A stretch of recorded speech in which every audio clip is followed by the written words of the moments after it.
Hi everyone, in front of me I've got a Samsung Galaxy A36 and let me share with you how to reset network preferences on this device. So let's start with opening the settings, and here we have to scroll and find the general management. Then let's scroll down again and find reset. And now we have to scroll and find either mobile network settings or Wi-Fi and Bluetooth settings. It depends what you would like to reset. So I'll show you how to do it using both options. So simply tap on it and tap on reset settings. Now we have to confirm everything with our screen lock and tap on reset. And as you can see, we've got this information.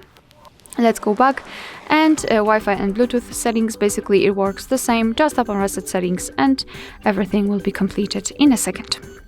Alright, so that'll be all. Thank you so much for watching. Please hit the subscribe button and leave the thumbs up.